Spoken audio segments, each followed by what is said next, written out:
Olá, olá, olá, olá, pessoal. Na reflexão de hoje a gente vai abordar o assunto sobre família, mas com outra perspectiva, com outro ponto de vista. E o versículo central vai ser: a pessoa que causa problemas à sua família herdará apenas vento, e quem é falho de juízo será servo do sábio. Olha só, eu acho que não foi à toa que nesse versículo, né, do capítulo 11 de Provérbios, é, Salomão colocou essas duas ideias contrárias no mesmo versículo, vamos chamar assim. E Provérbios é muito marcado por essa contradição, sabe? Salomão, na maioria dos provérbios, sempre mostra essa contradição: o sábio, o tolo, o fiel e o adúltero, o filho sábio e o filho tolo.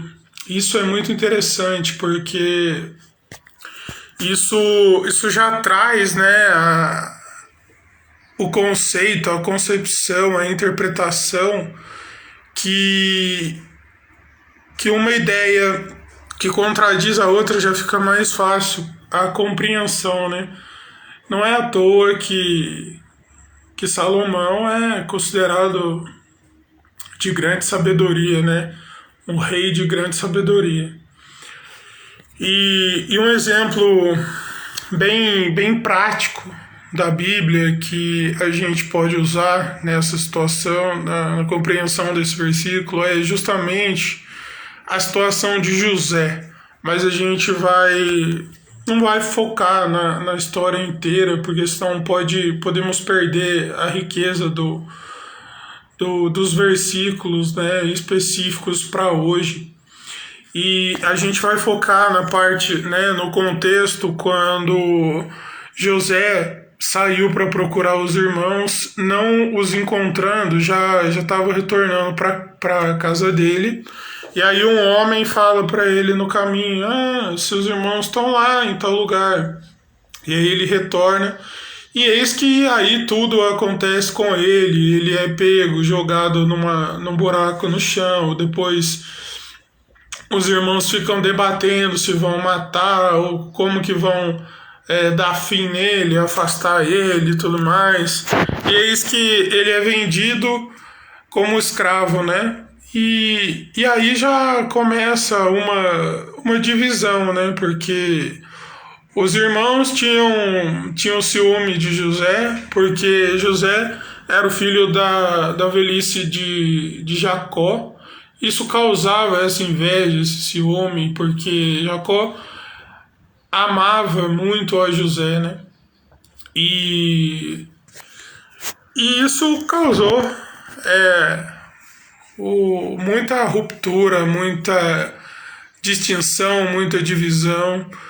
E veja só, né? Aí a gente dá um salto lá na frente, depois de tudo que aconteceu com José lá no Egito e tudo mais. Quando a gente dá esse pulo, não é que eu estou negando a importância dos contextos, mas é importante encaixar essa primeira visão do que os irmãos fizeram com ele, e lá na frente, depois de tudo que aconteceu, né? Depois que sobreveio anos de fome sobre a região e os alimentos, por causa de José ter sido nomeado governador do Egito, sob a administração dele, ele administrou essa questão dos alimentos. E os irmãos, adivinha onde os irmãos vieram comprar alimento? No Egito, né? E aí foi toda a situação de que encontraram José e tudo mais, e trouxe Jacó para o Egito, e o povo ficou morando no Egito. E depois, anos depois, Israel se tornou escravo no Egito. Mas por que eu falei primeiro de como tudo aconteceu com José, e depois a gente deu um salto lá na frente quando José possibilitou o sustento dos irmãos, né, do pai e tudo mais? Porque o nosso versículo ele falou: aquele que causa problemas a sua família, herdará, ou seja, né, ganhará, herdará, né, uma herança que é o vento, ou seja, algo vazio, algo inútil, né? E, e ele diz o quê? Que o sem juízo, né, o tolo, vai ser servo do sábio. E o que aconteceu? Foi o que acabou acontecendo. Os irmãos quiseram agir de acordo com o egoísmo, com a inveja, com a arrogância diante de Deus e diante do próprio irmão. E o que aconteceu? Eles acabaram sendo servos do próprio irmão, mas não no sentido de negativo, mas no sentido de que eles reconheceram o erro, né? Eles se arrependeram. E veja só, se a gente junta as peças daí, né, desde lá do começo e anos depois o povo ter se tornado escravo na terra que ele migrou, eu considero isso, além de tudo ser questão de como Deus age, né? A gente nunca vai compreender totalmente a forma que Deus age, a visão de Deus sobre as coisas, mas se a gente analisa friamente, esse fato do povo ter se tornado escravo foi um tipo de herança, né? Foi um tipo de herança no sentido de tudo que o povo já tinha feito durante anos, de se afastado de Deus, e voltava, e se afastava, e ficava nessa inconstância. E essa herança a gente pode comparar com o que o versículo diz, herdou apenas o vento, ou seja, sabe, eles quiseram causar tanto problema para o próprio irmão que isso gerou um problema futuro para as próprias famílias deles, entendeu? É nesse sentido que eu estou refletindo, porque o povo se tornou numeroso demais e o Egito se sentiu ameaçado, então escravizou e teve tudo mais, a questão lá do êxodo, que a gente já ouviu tanto falar, mas possibilitando cada vez mais o foco aqui na nossa reflexão, a gente pode aprender algumas coisas dessa situação, né? Em primeiro lugar, a gente tem que reconhecer a misericórdia de Deus nas nossas vidas. Porque quantas vezes a gente não arruma problema para a gente mesmo, a gente não arruma problema para a nossa própria família, e parece que depois de um tempo de sofrimento, parece que num estalar de Deus, assim, as coisas se resolvem, as coisas se ajeitam. Mas a gente acha que é do nosso esforço, a gente acha que a gente conseguiu resolver tudo, a gente acha que a gente que consegue resolver todas as coisas, mas a gente não consegue enxergar a misericórdia de Deus nos pequenos detalhes. Nesse caso de José, tudo bem, os irmãos promoveram o que promoveram na vida de José, causaram mal à família que causaram, fizeram o pai vivenciar durante anos um luto, né? Porque fizeram o próprio pai deles pensar que o irmão estava morto. Então olha só, que problema, que desgraça que eles causaram para a própria família. Né? Além do mais, a esposa de Jacó tinha morrido no parto do último filho. Então foi desgraça atrás de desgraça, vamos dizer.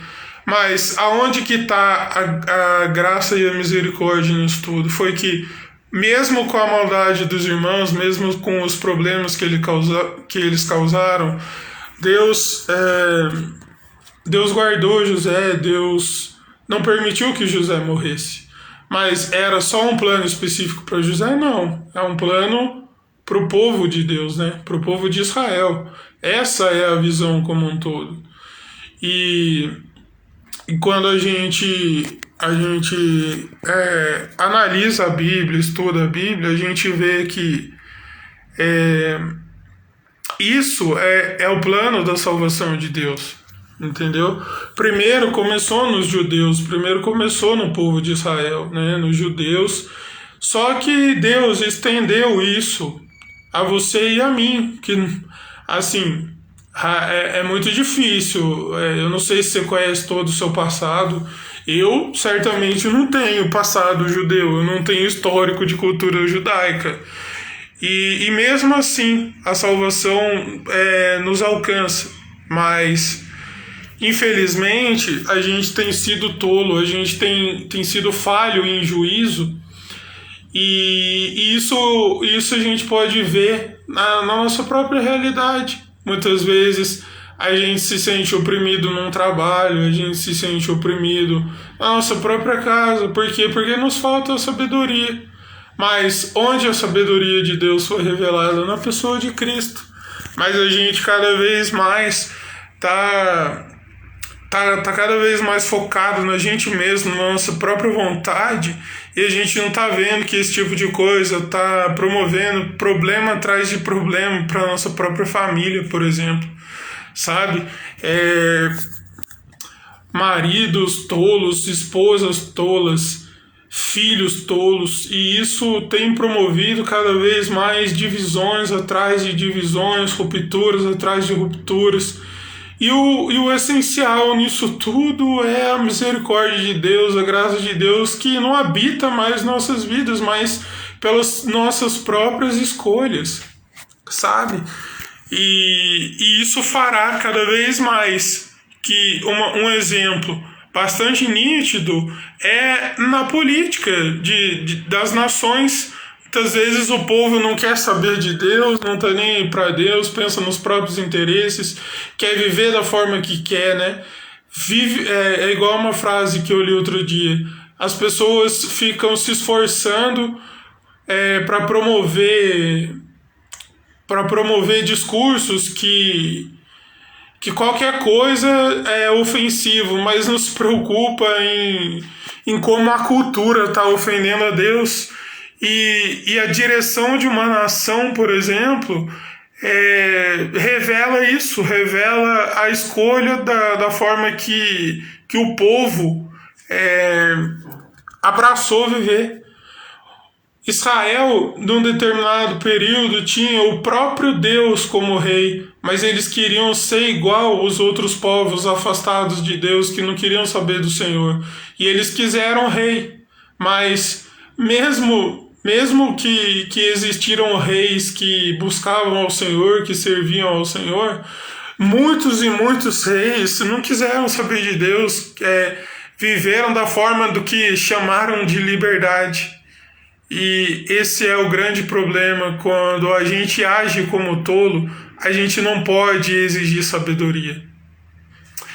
Que fique algumas aplicações finais, em algumas perguntas. Onde estamos sendo tolo? Que tipo de problemas estamos causando para as nossas próprias famílias? Aonde foi o ponto que a gente caiu, que a gente precisa se arrepender e voltar o coração ao Senhor?